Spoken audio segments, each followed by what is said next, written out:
cerrando su clase. Vamos a iniciar con la continuación del tema que estamos viendo. Estamos viendo la historia de la iglesia, los fundamentos de la iglesia. La última ocasión veíamos que la iglesia prevalecía en las enseñanzas, en la doctrina de los apóstoles, que es lo que nos da una identidad. Aparte, nuestra vida tiene que ser forjada al carácter de Cristo. Y ese es el fin del liderazgo. Hoy quiero tocar este tema acerca del liderazgo y de los primeros rudimentos del Evangelio. Todo aquello que nos hace sentirnos parte de o tener un sentido de pertenencia. Y la palabra de Dios dice ahí en Juan 1:12, mas a todos los que le recibieron, a los que creen en su nombre, les dio ¿qué? Derecho, potestad de ser hechos hijos de Dios. Y lo importante aquí es poder tener esa seguridad. Lo importante es poder entender que Dios nos ha llamado a ser parte de su reino como hijos. Y esto es un privilegio. Y yo quisiera preguntar, ¿cuántos hijos de Dios hay aquí? Amén. Bueno. Hablábamos la semana pasada de la importancia que tiene el liderazgo en la iglesia. El liderazgo es algo que proviene de Dios. Dios nos da, Dios escoge de acuerdo a las características que Él va preparando en el corazón del hombre. Para poder tener un liderazgo de Dios, tiene que venir de parte de Dios. Hablábamos que desafortunadamente muchas personas ven ya el Evangelio como una forma de obtener una ganancia, ven el Evangelio como una forma de obtener un beneficio personal. Y hemos visto cómo se ha venido deteriorando en este sentido el hecho de ser llamados por Dios. Hoy en día muchos se autoproclaman pastores, muchos se autoproclaman profetas, y de esa manera, pues de alguna manera lo hacen porque quieren obtener una retribución. Y el reino de los cielos, dice la palabra, que se hace fuerte y solamente los valientes lo arrebatan. Cuando habla la palabra de valientes, está hablando de aquellos que están dispuestos a resistir el peso del Evangelio. El vivir el Evangelio conforme a lo que nos enseña la palabra no es fácil, pero pues se puede dar porque nosotros creemos en Jesucristo y Él es el que nos fortalece para vivir una vida recta delante de Él. Pero yo sí quiero enfatizar esto, hermanos, porque he visto mucha corrupción en los últimos tiempos.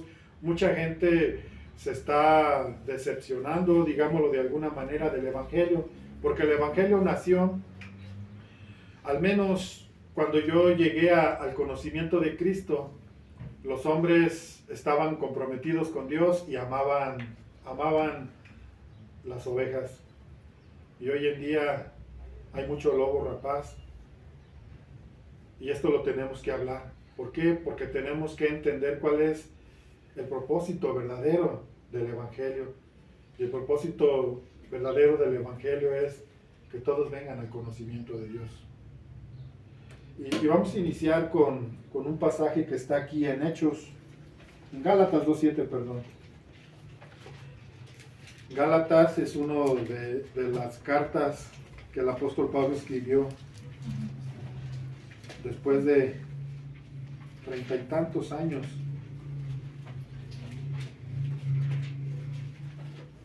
del ministerio de Jesús. A ver, déjenme ver, hermanos.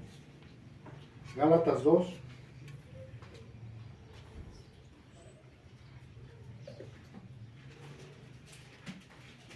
Si ya están ahí en Gálatas 2, díganme amén para leerlo.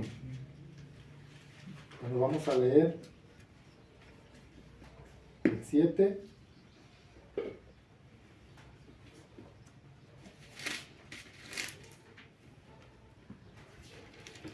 Vamos a leer aquí en el 7, del 7 al 9. Dice así: antes por el contrario, como vieron que me había sido encomendada el evangelio de la incircuncisión, como a Pedro de la circuncisión, Pues el que actuó en Pedro para el apostolado de la circuncisión, actuó también en mí para con los gentiles. Y reconociendo la gracia que me había sido dada, Jacobo y Cefas y Juan, que eran considerados como columnas, nos dieron a mí y a Bernabé la diestra en señal de compañerismo, para que nosotros fuésemos a los gentiles y ellos a la circuncisión. Vamos a desglosar un poquito esto. Aquí está hablando el apóstol Pablo de su apostolado. El apóstol significa alguien enviado con un propósito o un emisario de Dios. Eso significa apóstol. Y aquí estamos viendo que había una organización apostólica. No era un organismo. La iglesia no es un organismo que se da o que se maneja de acuerdo a lo que cada quien piensa o quiere, no. Debe haber un sometimiento o una sujeción a una autoridad puesta por Dios. Y en este caso, el apóstol Pablo había conocido a Cristo mucho después de lo que estos hombres, de los cuales habla de Cefas, Jacobo, es el que escribió la epístola de Santiago, es el hermano de Jesús, Jacobo, porque el Jacobo, hijo de Zebedeo, había sido muerto por Herodes, ¿se acuerdan? Que le pareció bien al pueblo y ya iba sobre de Pedro también, pero Pedro fue sacado de la cárcel por un ángel. Bueno, entonces no confundamos. Jacobo era hermano de Juan, el que murió, el que mató a Herodes, pero Jacobo era hermano del Señor, hermano de Jesús, junto con Judas. Judas, el que escribió la epístola de Judas. Estos eran hermanos de sangre, de carne de Jesús, humanamente. Entonces, aquí vemos cómo hay una armonía. No es que a mí se me ocurre ser pastor, no es que a mí se me ocurre ser profeta, no es que a mí se me ocurre ser esto, ser lo otro, no. Tiene que haber un perfil y tiene que ser un llamado específicamente de Dios.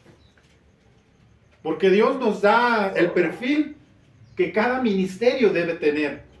Y ahorita lo vamos a ver. Solo que quiero que entendamos esto. Dice que Cefas, Juan y Jacobo eran ¿qué? Columnas de la iglesia. Y dice, y me dieron su diestra. Quiere decir, estrecharon mi mano y reconocieron que yo también era llamado de parte de Cristo para una encomienda específica. ¿Cuál era? Cefas, ¿a quién había sido llamado?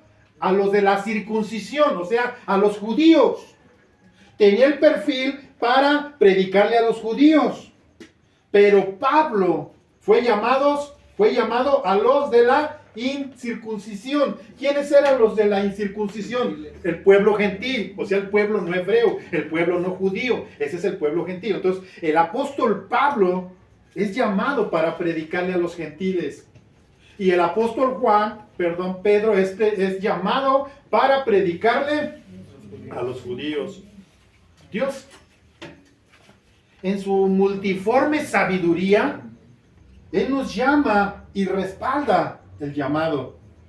En este caso, el apóstol Pablo está haciendo patente su llamado y está diciendo, yo tuve un encuentro con Jesucristo camino a Damasco y Él me habló y ustedes saben la historia. Jesús le dice, es a mí a quien persigues, Pablo, ¿por qué me persigues? Y hay un diálogo y le dice, ahora tendrás que ser parte de mi reino.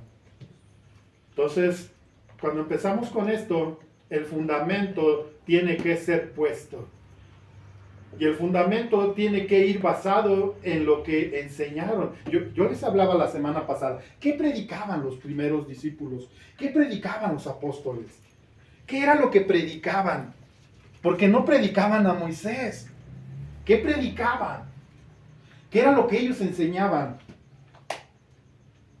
Ellos predicaban a Cristo, pero tenemos que ver que había los primeros rudimentos. Eclesialmente así se le llaman a las primeras doctrinas que hubo, que son los primeros rudimentos, y son 4 doctrinas que se enseñaban hasta desde que Jesús comenzó a enseñar al pueblo hasta donde nace la iglesia. Eran 4 rudimentos o 4 doctrinas que después el apóstol Pablo de una manera sistemática enseñó los fundamentos o la doctrina fundamental, la que hoy nos rige como iglesia. Pero ¿por qué hablo de esto? Bueno, yo quiero hablar de esto porque en la primera prédica que dimos acerca de este tema, hablábamos del nacimiento de la iglesia. Y cuando Jesús le pregunta a sus discípulos, ¿quién dice la gente que soy yo? Ellos decían, unos dicen que eres Jeremías, otros dicen que eres Elías, otros que Juan, que ha resucitado entre los muertos. ¿Y tú quién dices que soy? Ustedes 12. Jesús ya había orado por sus 12 discípulos y ya tenía sus 12 discípulos a los cuales les enseñó lo que ellos tenían que hablar. Porque Él les dice, cuando les dice, id y predicar el evangelio y enseñen todo lo que han oído de mí. ¿Qué oyeron de Jesús? Hablábamos de 106 mandamientos de Jesús. No los hemos visto. Por ahí les voy a hacer pasar unas hojas la semana que entra, para que los tengan. Para que vayamos entendiendo qué era lo que predicaban los discípulos. Entonces, aquí vemos algo fundamental. El llamado o el liderazgo que Dios llama es con un fin, con un propósito. No es nada más para darle no sé, un adorno a la iglesia. No estamos aquí para dar un adorno. Estamos aquí para que, el pastor, el profeta. No, estamos aquí porque somos servidores de Cristo. Y con un fin y con un propósito bien definido. Hay un pasaje que me acabo de acordar antes de pasar a Efesios. Vamos a leer 1 Corintios 3. Me gusta aquí lo que el apóstol Pablo dice acerca de esto.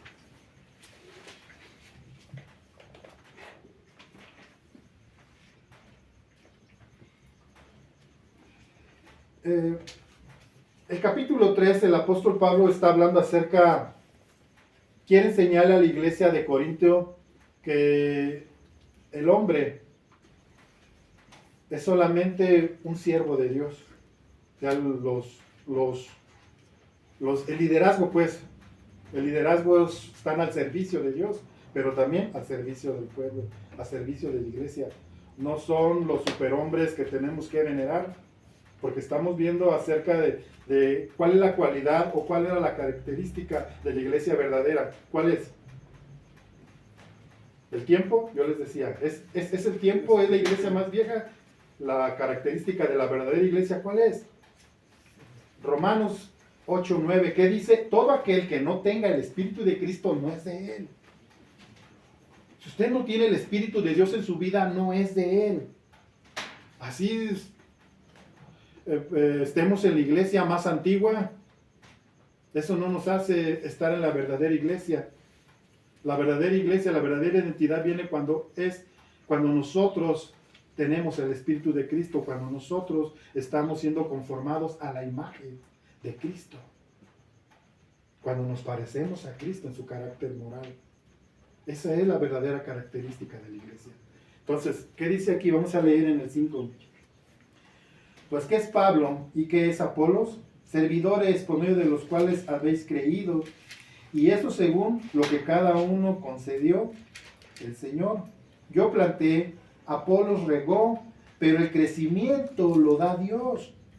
Así que ni el que planta es algo, ni el que riega, sino Dios que da el crecimiento. Y el que planta y el que riega son una misma cosa, aunque cada uno recibirá su recompensa conforme a su labor.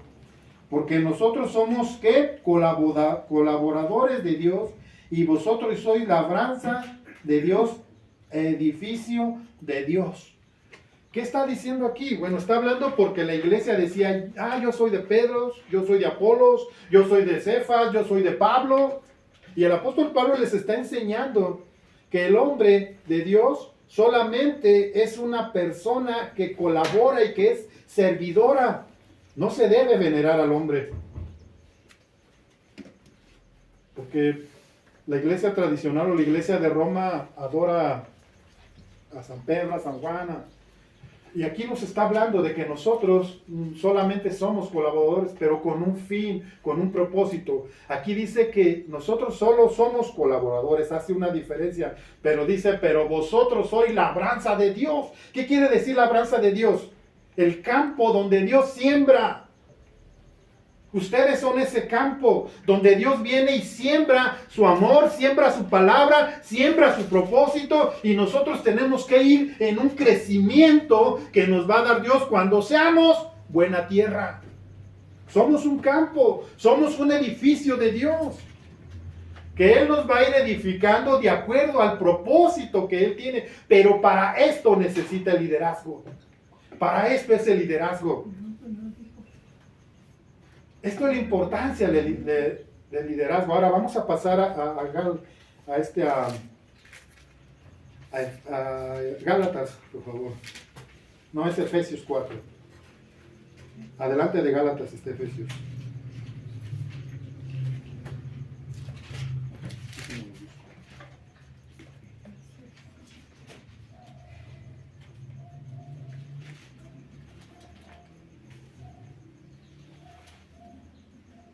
En el 11. Miren, este es el orden en el cual Dios constituye el ministerio dentro de una iglesia. Este es el orden ministerial y dice así: y Él mismo constituyó. ¿Qué es constituir? Hay muchachos que van a la universidad, a la prepa. ¿Qué es constituir?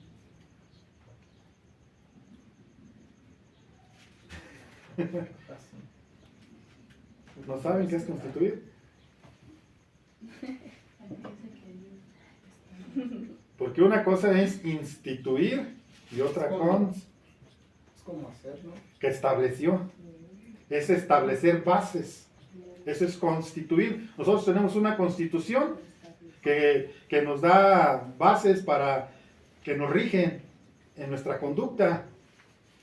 Y aquí está levantando hombres constituidos por Él, llamados por Él, escogidos por Él.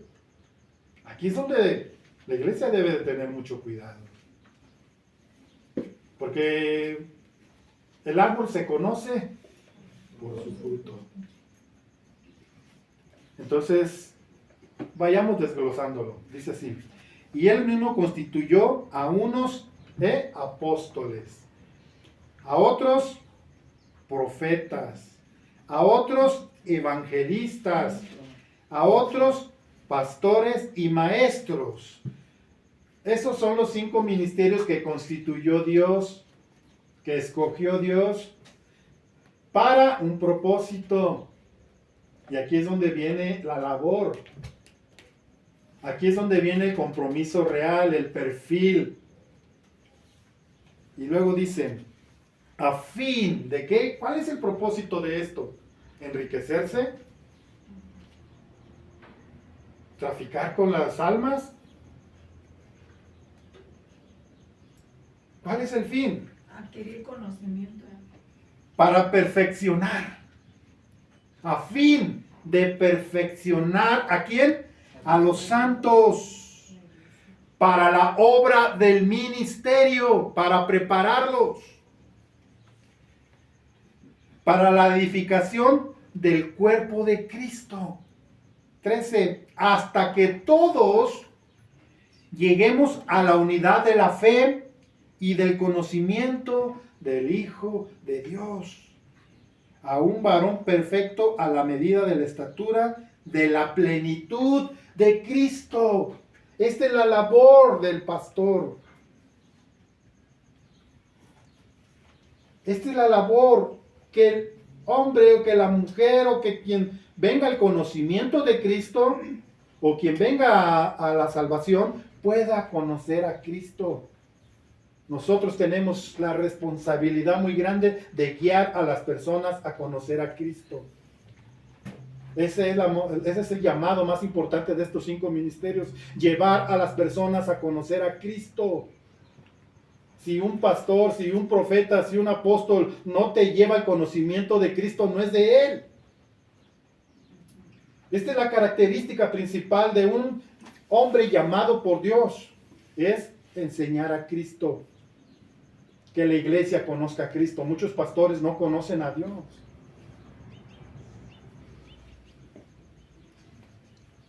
La profecía es mal entendida hoy en día, o el profeta, el ministerio del profeta es mal entendido hoy.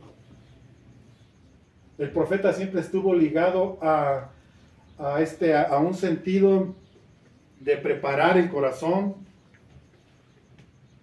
a un sentido muchas veces de corrección. Ayer escuchaba, no sé qué día escuchaba a un hombre que le estaba profetizando a otro. Y le estaba diciendo, Dios te dice que me des, que tienes que ofrecer. Si quieres recibir, tienes que dar. Y le está diciendo, Dios te va a dar, dice, pero necesitas darme. Le estaba pidiendo, según entendí yo, al menos que haya entendido mal, estaba pidiendo una camioneta de la marca BMW, ¿cómo? BMW, para que te pueda dar los carros que tú quieres. Eso viene de Dios. No. Eso es llevar el conocimiento de Cristo a las personas. Cuando yo llegué aquí a Morelia, empezamos a platicar y a tener comunicación con una mujer joven, como de unos 30 años. Y ella decía que estaba decepcionada del evangelio. Dice, no, la verdad yo no creo ya en la religión, yo no creo. Todo esto es una farsa, todos son unos ladrones. Decía que estuvo yendo a una iglesia que se llamaba Pare de Sufrir.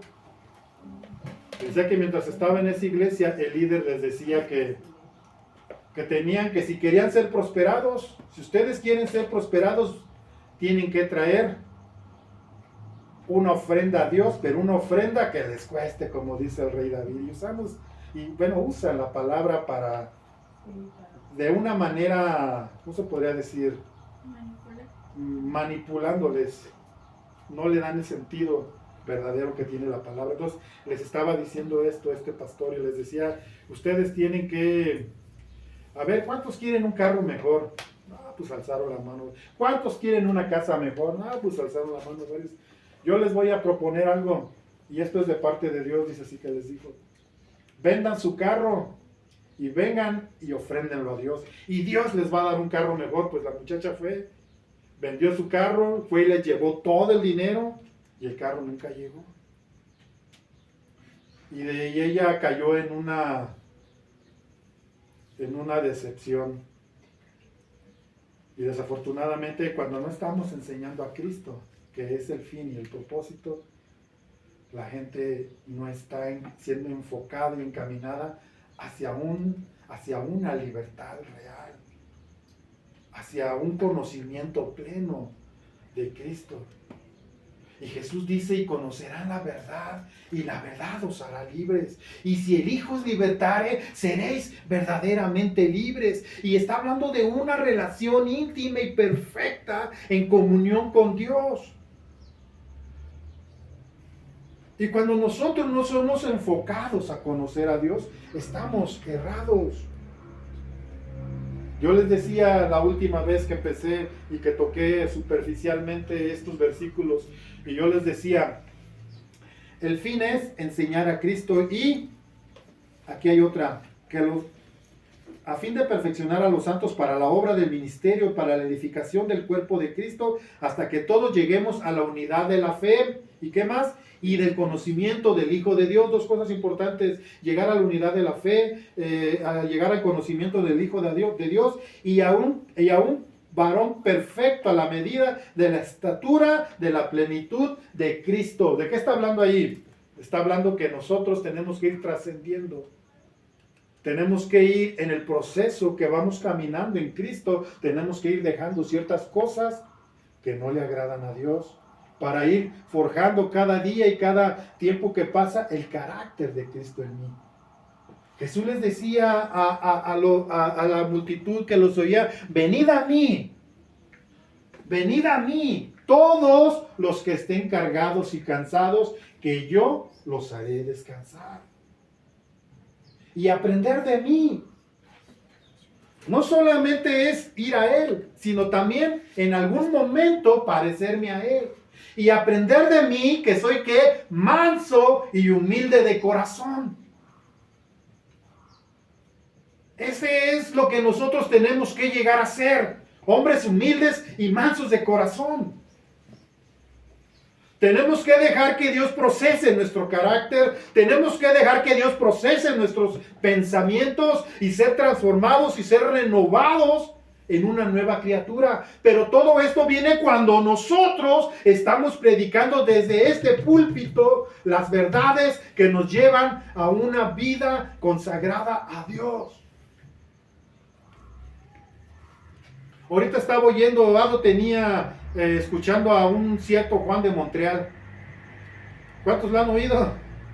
Era un joven que hacía videos y no sé, yo lo veía muy poco, ellos eran los que lo veían, pero hoy escuché que se apartó de la fe, ya no hace contenido cristiano, ahora hace contenido secular. ¿Por qué? ¿Por qué creen ustedes que se apartó de la fe? ¿Dónde estaba su enfoque? ¿Dónde está nuestro enfoque? ¿Dónde está nuestro enfoque? ¿Dónde está nuestra mirada? Jesús decía, puesto los ojos en mí, autor y consumador de la fe. Cuando tú pones tu mirada en Él, yo te aseguro que serás una nueva persona. Cuando pones tu confianza en Él, yo te aseguro que serás un hombre conforme al corazón de Dios, una mujer conforme al corazón de Dios. Él dice que él se apartó de la iglesia porque había mucha hipocresía. Es verdad, pero ¿saben por qué hay mucha hipocresía? Porque no tenemos el enfoque hacia Él. Estamos poniendo nuestra mirada en los hombres, estamos poniendo nuestra mirada en los liderazgos que se autoproclaman siervos de Dios, y estamos viendo las fallas y decimos nosotros, estoy decepcionado del Evangelio, cuando tu mirada debe de estar puesta en Jesús. Claro, nosotros como pastores tenemos una responsabilidad muy grande, y es buscar a Cristo, fortalecernos en Cristo y enseñar a Cristo. Este es el fin de liderazgos en la iglesia. Este es el propósito para el cual Dios escoge a esos hombres conforme a su corazón. A ver, vamos a buscar el Timoteo. Me llama la atención lo que el apóstol Pablo escribe aquí en Timoteo. Déjenme ver cuál de los dos es. Creo es primera.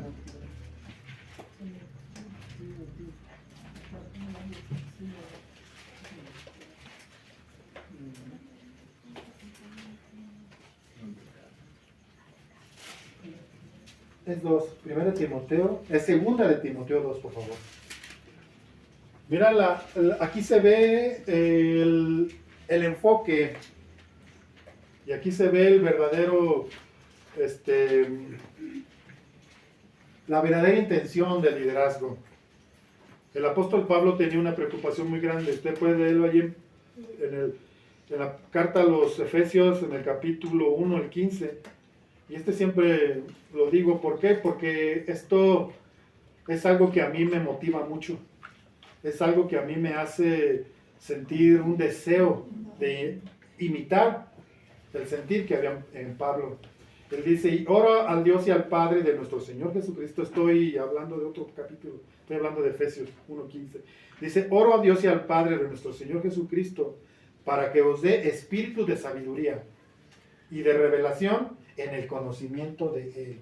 Ese era el deseo de Pablo. Ese era el sentir de Pablo.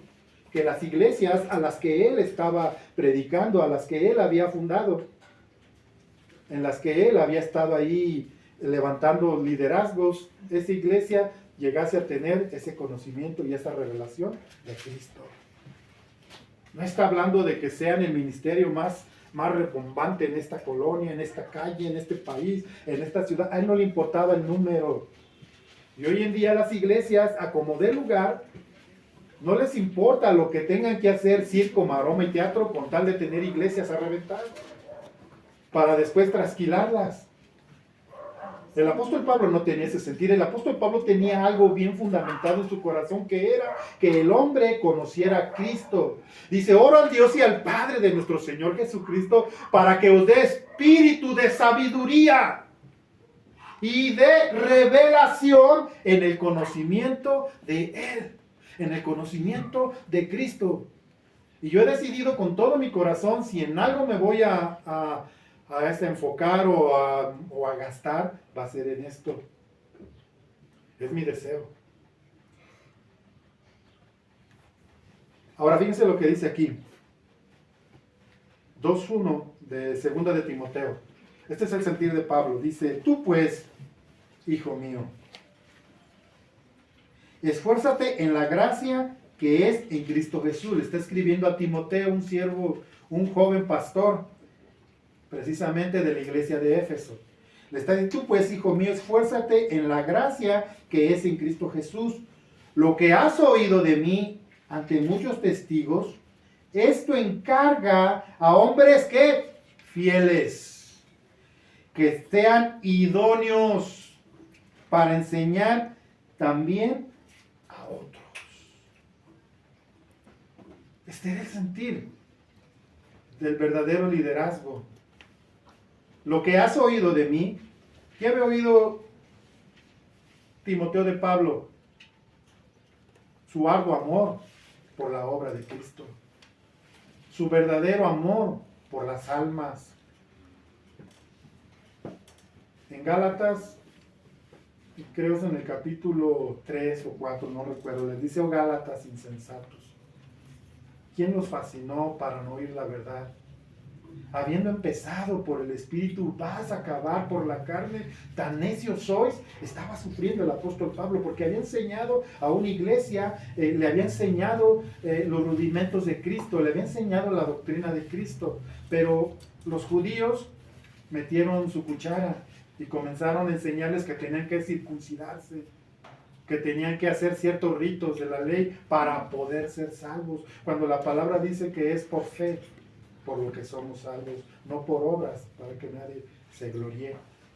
Y luego en el capítulo 4, ya en los versículos finales, dice, oh Gálatas, por los cuales vuelvo a sentir dolores de parto.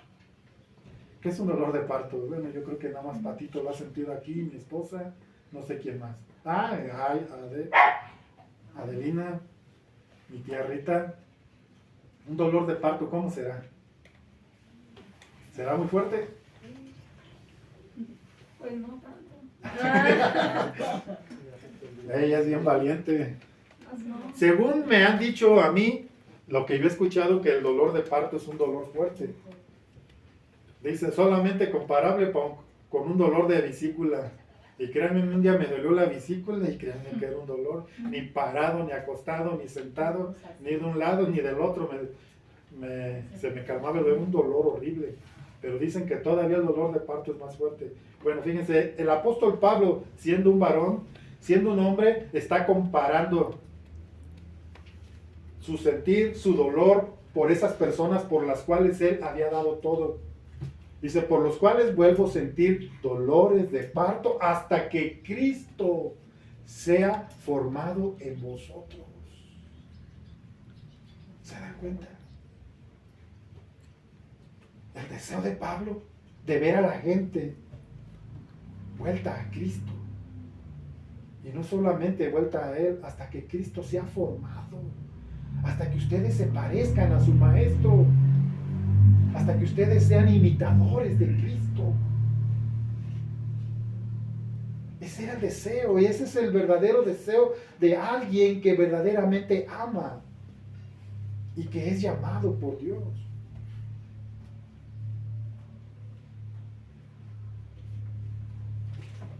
Déjenme ver qué hora son porque me queda tiempo. Ahora vamos a ver. Ese es el propósito del liderazgo. Pero ya a grandes rasgos quisiera hablarles de qué era lo que enseñaban ellos. Ellos predicaban a Cristo, pero ya tenían 4 doctrinas que les llamaron los primeros rudimentos. Y la primera doctrina que ellos enseñaron era que Cristo era el Mesías, que Cristo era aquel hombre o aquella persona que Dios de antemano había profetizado desde el Antiguo Testamento. Y que el Mesías era el Cristo, el ungido de Dios. Había mucha discrepancia, había hombres que no habían recibido a Cristo como el Mesías, lo habían rechazado. Muchos judíos, o la mayoría de los judíos, rechazaron a Cristo. Pero cuando ellos comenzaron a predicar, había una gran oposición, como la hay hoy en día. Y lo más importante aquí era, ¿quién era Jesús? Vamos a ver ahí.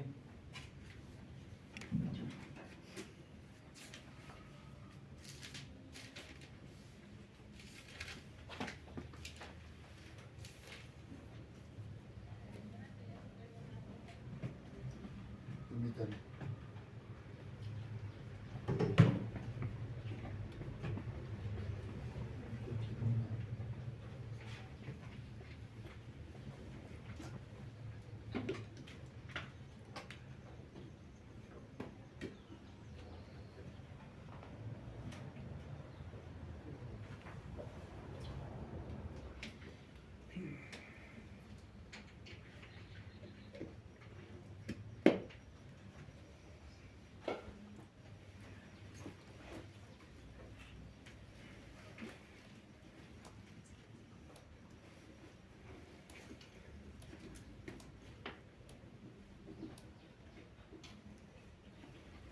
Bueno, vamos a ver aquí en Miqueas 5:2.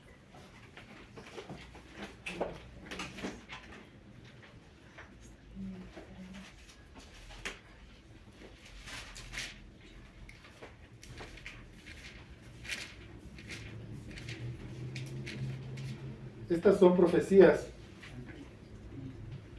acerca del Mesías. Esto era lo que enseñaban al principio. ¿Por qué? Porque tenían que saber quién era Jesús. Miqueas 5:2, si alguien le da lectura, por favor. Alguien más busque Isaías 7:14. A ver, Andy, por favor, Isaías 7:14. Pero tú, Belén, Efrata, pequeña para estar entre las familias de Judá, de ti me saldrán el que será Señor en Israel, y sus salidas son desde el principio, desde los días de la eternidad. Bueno. ¿Alguien busca Isaías 7:14? Dice, muy bien, el Señor mismo les dará la señal. Miren la Virgen, concebirá un niño, dará a luz un hijo y lo llamarán Emmanuel, que significa Dios está con nosotros. Bueno. Ahora busquen Isaías 49, 6 y 7.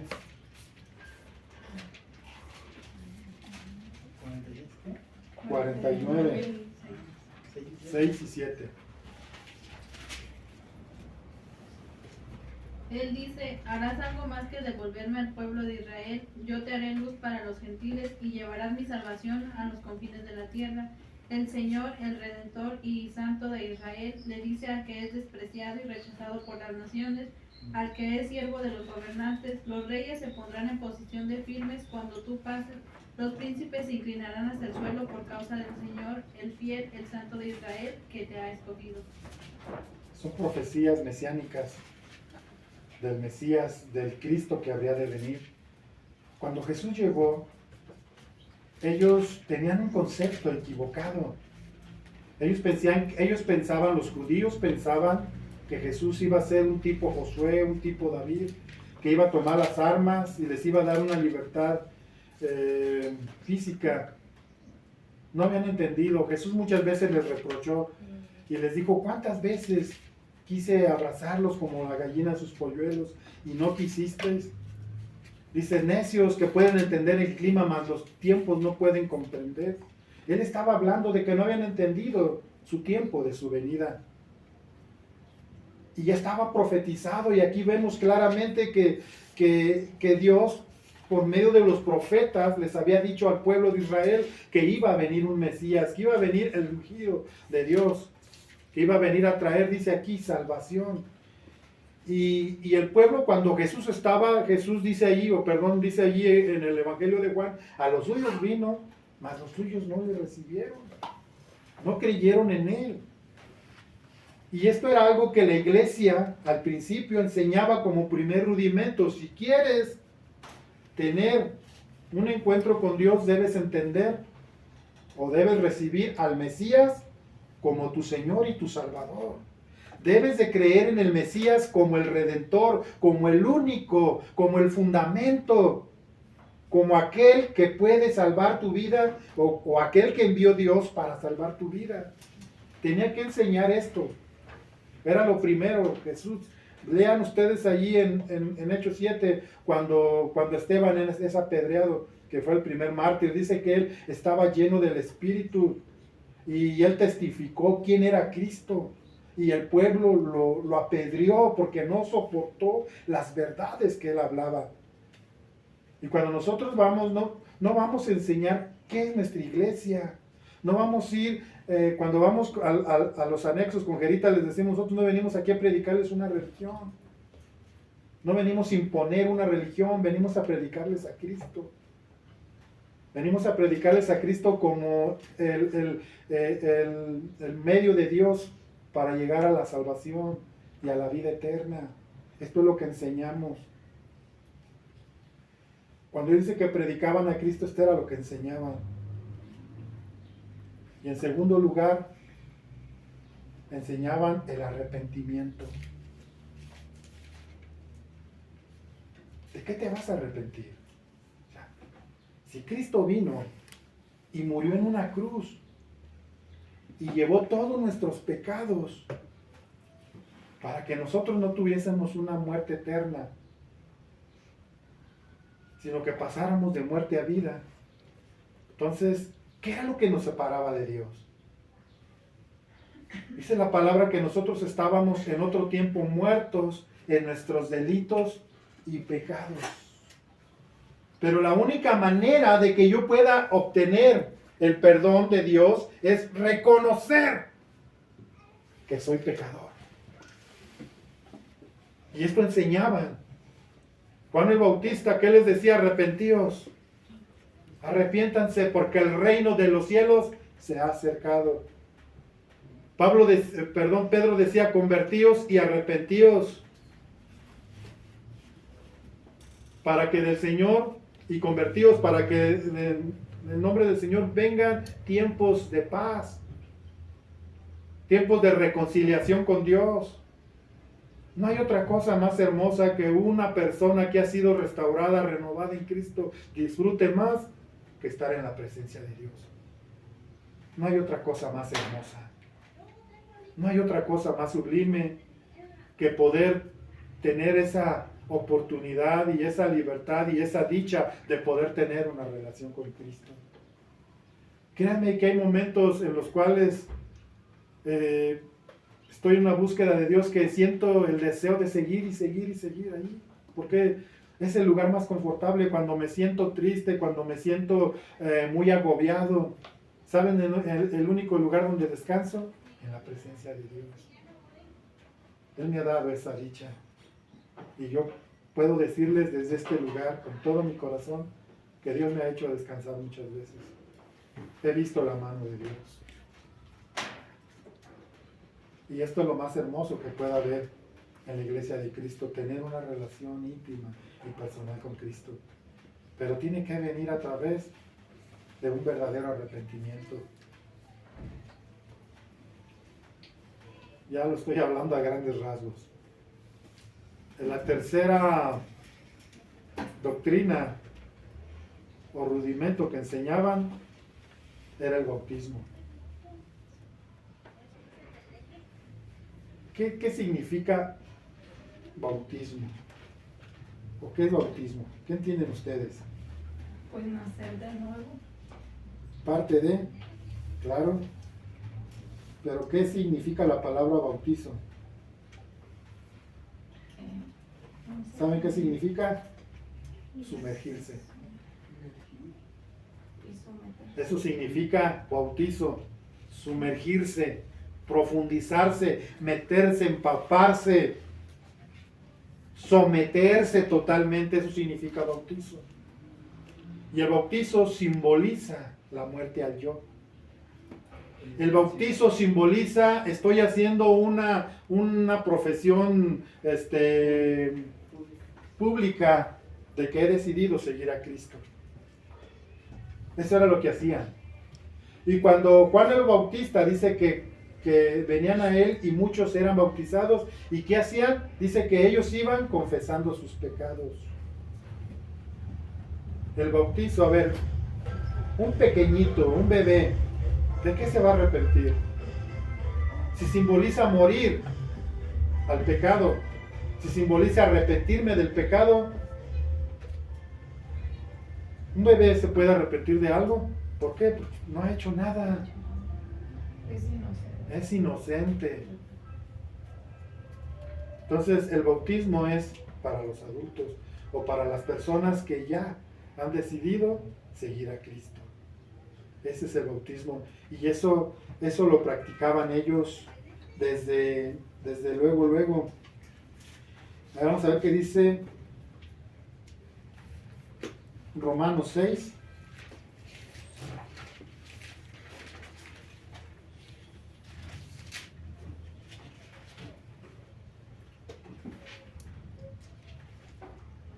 Romanos 6:4, si alguien le da lectura. Escuchen, esto significa el bautismo.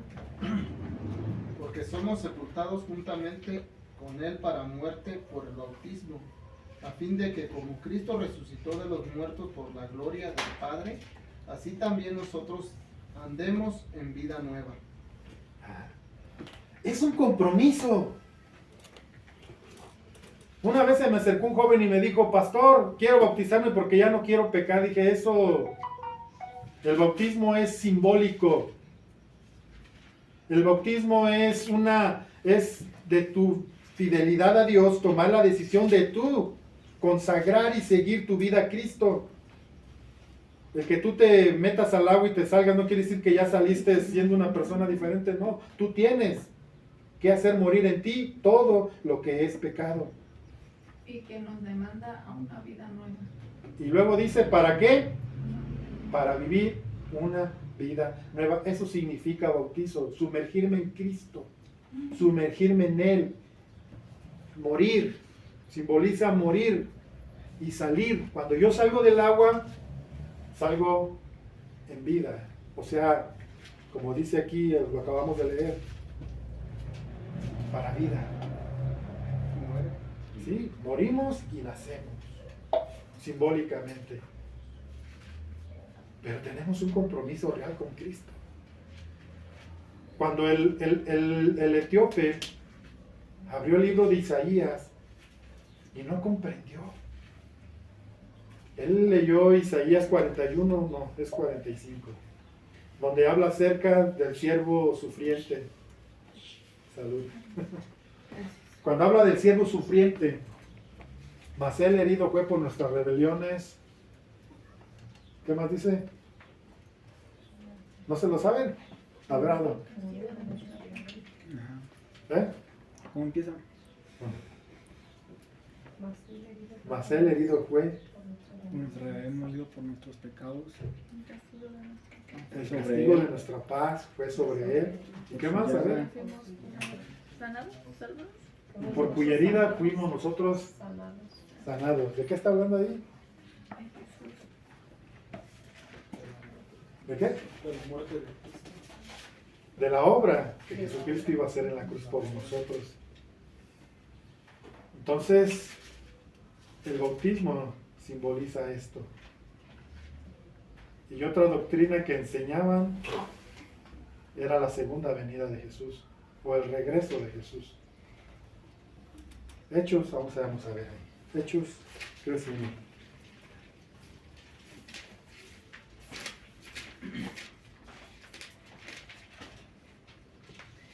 Hechos está antes de Romanos. Adelante de Juan. Del Evangelio de Juan. Déjenme lo busco.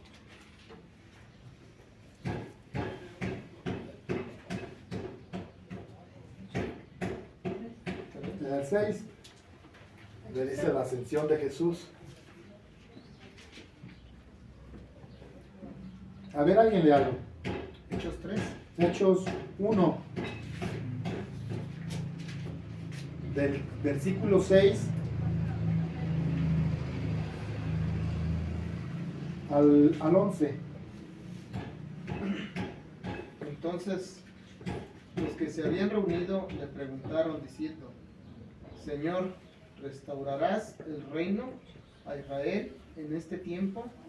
Y les dijo: no os toca a vosotros saber los tiempos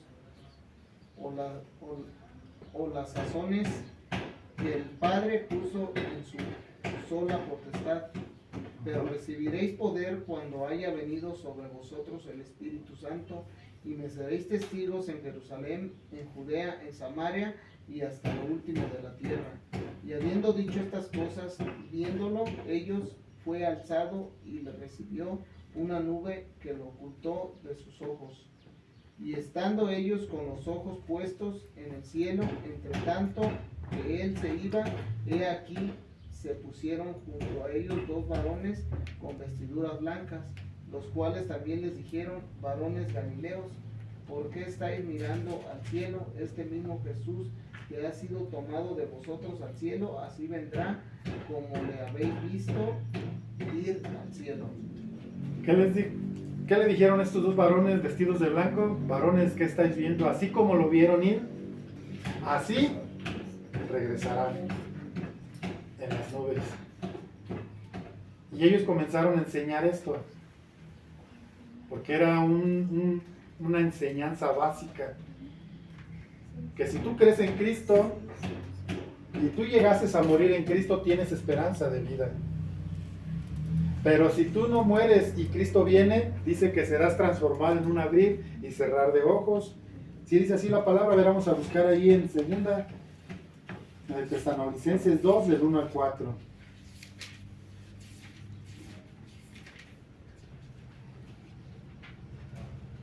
Segunda de Tesalonicenses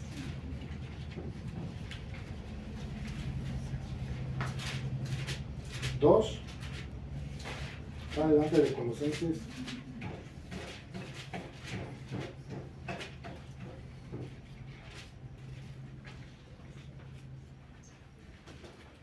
¿Ya lo tienen? Segunda de Tesalonicenses 2, del 1 al 4. Alguien léalo, por favor. Ahora, amados hermanos, aclaremos algunos aspectos sobre la venida de nuestro Señor Jesucristo y cómo seremos reunidos para encontrarnos con Él. No se dejen perturbar ni se alarmen tan fácilmente por los que dicen que el día del Señor ya ha comenzado. No les crean, ni siquiera se afirman haber tenido una visión espiritual, una revelación o haber recibido una carta supuestamente de nosotros. No se dejen engañar por lo que dicen, pues aquel día no vendrá hasta que haya una gran rebelión contra Dios y se dé a conocer el hombre de anarquía, aquel que trae destrucción. Se exaltará a sí mismo y se opondrá a todo lo que la gente llame Dios y a cada objeto de culto, incluso se sentará en el templo de Dios y afirmará que Él mismo es Dios. ¿Para qué le dices hasta 4, verdad? Sí. ¿Se dan cuenta aquí? Nos está hablando, no solamente nos está hablando de la venida del Señor, nos está hablando de un tiempo específico y estamos viviendo esos tiempos, pero me gustaría también que regresaran a primera de Tesalonicenses.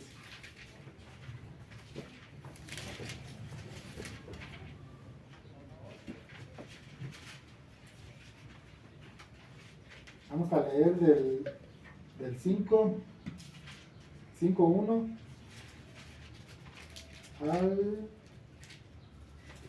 al 13. Alguien le habla, por favor.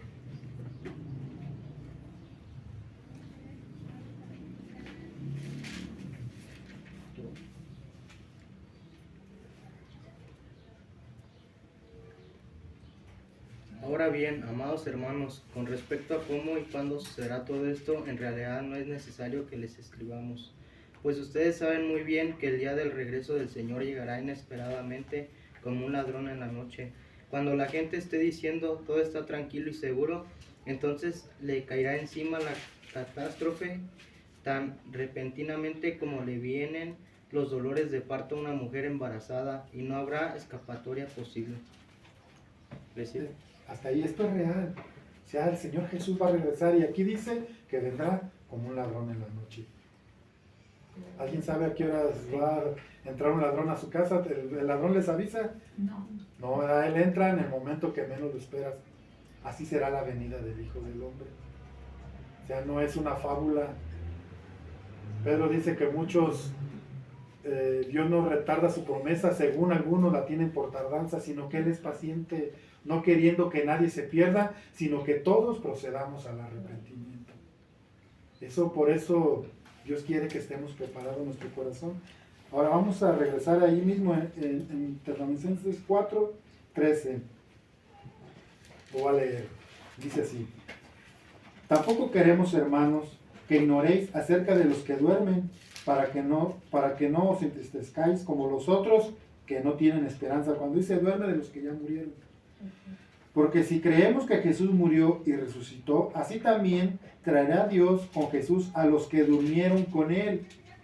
Por lo cual decimos esto en palabra del Señor, que nosotros que vivimos, que habremos quedado hasta la venida del Señor, no precederemos a los que durmieron, porque el Señor mismo, con voz de mando y con voz de arcángel y con trompeta de Dios, descenderá del cielo, y los muertos en Cristo resucitarán primero. Luego nosotros, los que vivimos, los que hayamos quedado, seremos arrebatados juntamente con ellos en las nubes para recibir al Señor en el aire, y así estaremos siempre con el Señor. Por tanto, alegraos los unos a los otros con estas palabras.